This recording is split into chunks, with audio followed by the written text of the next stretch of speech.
عزیزان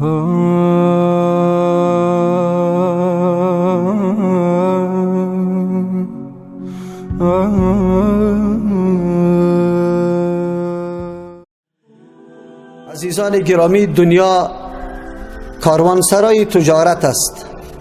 الله سبحانه و تعالی یاد منافقین میکنه بعد از ذکر صفاتایشان، بعد از اینکه موقع خیلی خوبی برایشان میسر شده بود برای هدایت، برای سعادت و نیکبختی، ولی او چانس طلایی را از دست دادن.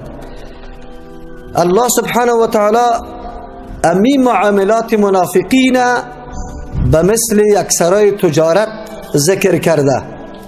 برای ما و شما تنبیه و آگاهی میده که زندگی دنیا یک تجارت است. الله سبحانه و تعالی برای ما و شما سرمایه بزرگ عمر نصیب کرده. این لحظات عمر ما و شما بسیار قیمتی است، خیلی با ارزش است، ولی ارزش وقتی پیدا میکنه که ما از این لحظات عمر سودی ببریم، فایده بگیریم از آنچه که الله سبحانه و تعالی ما را امر به فایده گرفتن کرده. الله در مورد منافقین می فرماید اولئک الذین اشتروا الضلالة بالهدى.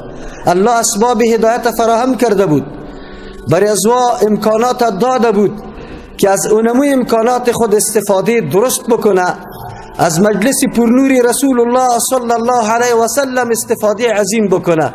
امی منافقین بود که همرکاب رسول الله صلی الله علیه و سلم در راه جهاد بود. امی منافقین بود که ما و شما با پیغمبر علیه السلام در یک صف نماز نخواندیم و پشتش اقتدا نکردیم. امی منافقین پشت پیغمبر علیه السلام اقتدا کرده بود، در صف همراهشان یک جا بود. امی منافقین بود که از مجلس پربرکت رسول الله صلی الله علیه و سلم حضور پیدا میکردن، سخنان گوهربار پیغمبر علیه السلام از دهن مبارک رسول الله مستقیما میشنیدن. اما طایفه ها دو قسم شد. شخصیت هایی که الله سبحانه و تعالی برای ازوا توفیق نصیب کرد که از این چانس طلایی و از این نعمت عظیم استفاده بکنه، در مقام و مرتبه میرسه که الله سبحانه و تعالی اعلان رضامندی را قبل میکنه، رضی الله عنهم و رضوا عنه. بلکه ایمان این صحابه را معیار به قبولیت ایمان دیگران قرار داده. تا زمانی که ایمان ما به مثل ایمان صحابه نشوه، ایمان معتبر نیست. فإن آمنوا بمثل ما آمنتم فقد اهتدوا.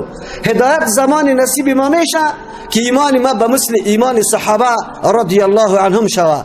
اما بالمقابل فریق دیگری که هم نشین امی صحابه بود، در کل حالات، در کل کیفیات با او صحابه هیچ کدام فرقی نداشتن.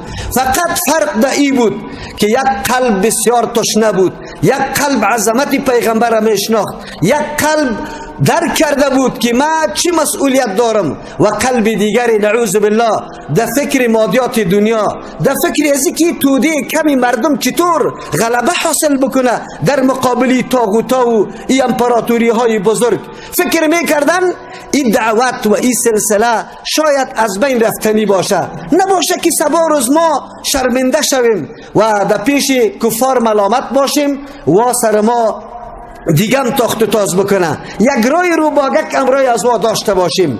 باور نداشتن که اسلام دینی است که یعلو ولا یعلا علیه. اسلام دینی است که غالب است، سر این هیچ غلبه نمیه. این تصور نمی کردن. از امو خاطر در جنگ بدر با تعداد کمی صحابه که در مقابل لشکر عظیم مجهز استادگی کرده بودن، گفت سیکو خواباره میبینه.